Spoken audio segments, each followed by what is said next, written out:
I've always been interested in personality types. In fact, I did part of my degree in personality psychology. So to start and explain what personality is all about is quite a big task, but there are some aspects of personality that are quite easy to spot, and if you can spot them, they can be helpful in explaining some of the reasons why people behave and react differently from you in given circumstances. Just having an appreciation of some of those differences can really help in getting the best out of your working relationships with colleagues. So one of the most obvious dimensions of personality is that of introversion and extroversion.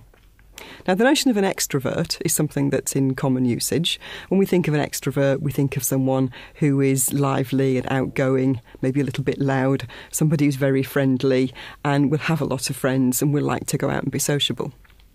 When you think of someone who you describe as an introvert, you probably think of someone who's quiet, perhaps isn't so sociable, maybe doesn't speak up very much in meetings, perhaps likes to read rather than go out and socialise. Now, those are stereotypes, and there are kind of common uses of the words. But technically, there is a way to distinguish whether a person is an introvert or an extrovert, and it might not be quite what you think. If you looked at the Myers-Briggs type indicator, then their definition of what an introvert and an extrovert would be is this. Ask yourself the question, when it's time to recharge your batteries, what do you like to do? If you're thinking, at the end of a busy day, when I want to recharge my batteries, what I really love to do is to go out with some friends and talk over the day and let off a bit of steam and have some fun, then that probably means that you have an extrovert preference. If you're thinking, now at the end of a busy day, what I want to do is go home, read the newspaper or watch some TV, listen to some music, something like that, either on my own or just with close friends or family, then that's more likely to be an introverted type of response. Now, the reason for this is actually in the titles. So introvert means that our attention is turned inwards. So an introverted person is more interested in what's going on inside their own head than in what's going on in the outside world. Someone with an extrovert preference likes to engage with the outside world. That's far more interesting to them than their own thoughts. Now, because of this, you see differences in the way that introverts and extroverts interact with the outside world. So think for a moment about people that you know. Do you know someone who has lots and lots of interests and knows a little bit about lots of different things and perhaps takes up a hobby and pursues it for 6 or 8 months and then kind of feels like, yeah, I've done some of that now, and goes on to the next thing? That would be a really classic extroverted type of behaviour.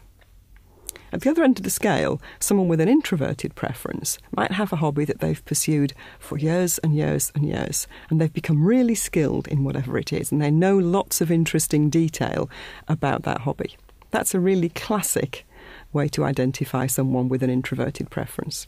So the rule of thumb is that extroverts like breadth of experience and introverts like depth of experience. So the person who is the specialist is more likely to be introverted in their preference. The person who's a generalist is more likely to be extroverted. Now, I can hear some people thinking, so what? And if you're thinking, so what, let me tell you why this is useful. If you're dealing in your working life with people who are like you, then that's dead easy, because you just get to do what comes naturally and people respond well to it. But chances are, in your average working day, you'll deal with some people who have the opposite preference from you.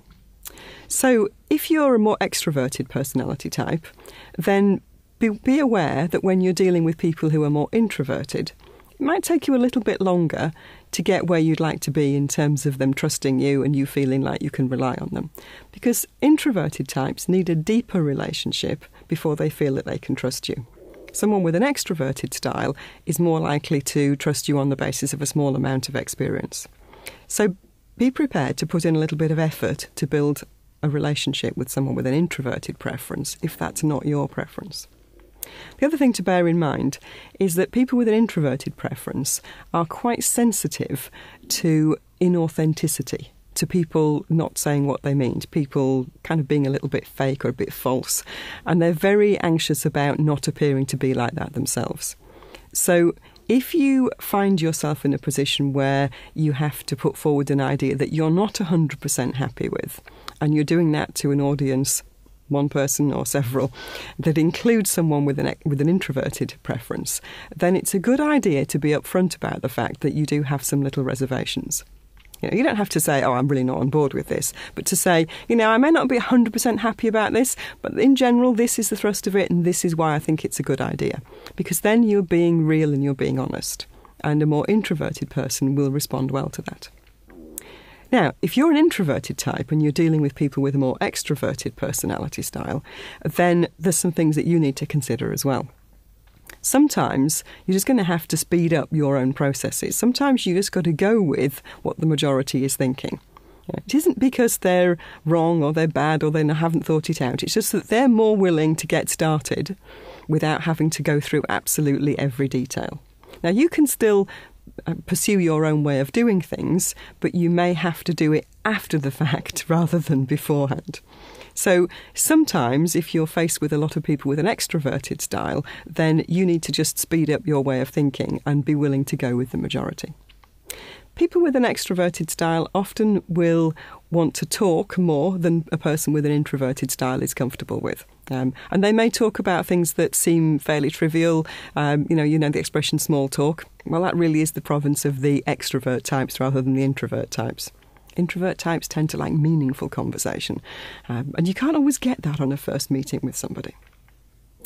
So, these are not the only ways to distinguish between people with an introverted and extroverted style, but I hope I've given you some clues, things to look out for, and some ideas about how you can respond to your colleagues who might not share your preference.